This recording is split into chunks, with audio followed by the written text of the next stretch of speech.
What's going on, guys? This is Rob, and today I wanted to have a discussion about the Marvel Universe and alternate realities and things like that, because for casual readers, or even those who don't read Marvel Comics, but are curious about how all these different realities tie in together, it can be a very daunting and somewhat intimidating task to understand it.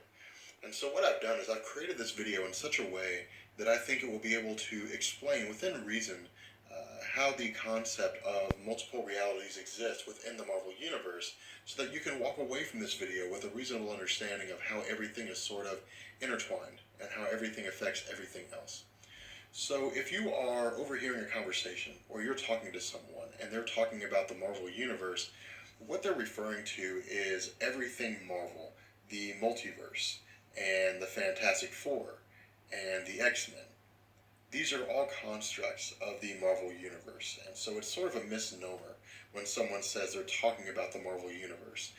What they mean is they're referring to everything that is Marvel Comics. Now, the Marvel Universe in and of itself, that is to say the timeline or the continuity, the mainstream continuity is what's referred to as the Earth 616 continuity. This is the main timeline in which everything branches off of, and we'll get to that here in a second. This timeline dates all the way back to the earliest incantations of currently existing Marvel characters. So we are talking about things like Timely Comics and Captain America, all the way to the present date, whatever date it is that we choose to use. For the sake of this video, I'm going to be using the Days of Future Past, simply because the film is coming out in 2014, and the timeline or the story of Days of Future Past is very popular among both casual readers and avid fans of of Marvel Comics. Now, I'm not going to go into detail in terms of all the events that take place in the Days of Future Past. I actually have a previous video that I did on that particular subject, and there should be an annotation on the screen here in a second. What I will do is kind of go over the important events that took place, because it'll be very important to us understanding how it is that timelines work. So there was a point where the Days of Future Past was the main Earth 616 continuity. In 1980, the assassination of Senator Robert Kelly and Charles Xavier occurred. In 1988, the Mutant Control Act was passed.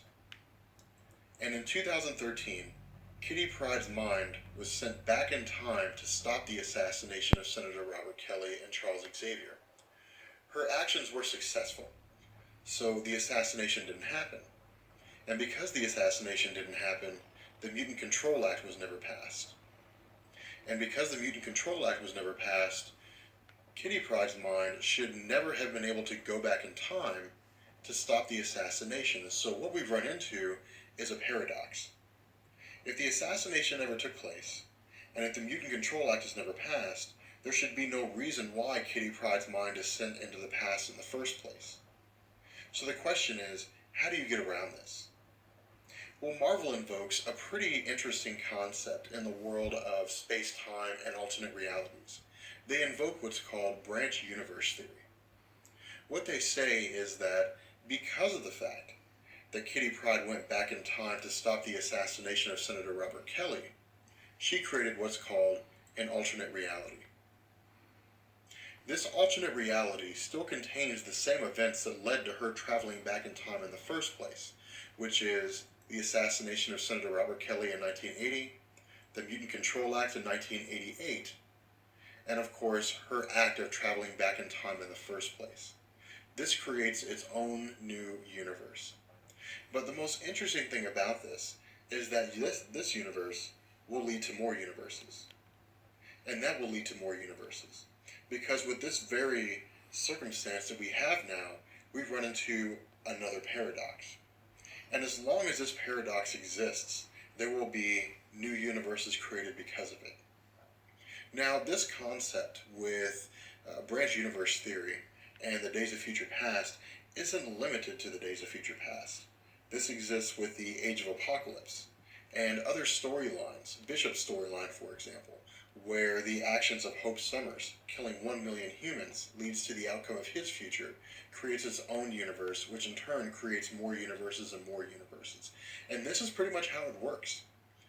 It's the idea that the mainstream Earth 616 continuity continues on, and there are points in time in the Marvel Universe where an act is committed that sends the Earth 616 continuity down either a very dark path, or a very enlightened path, or a path that's really not that different from where it already is. And then something may happen along that particular timeline where someone goes back in time and attempts to change an event. And because an event is changed, it creates a whole new universe. With that being said, I hope you guys understand everything that's going on. I hope it makes sense. If it does, let me know. And if not, I'll try to see if I can come up with a way to explain it better. Thanks for watching, guys. Y'all have a good one. Peace.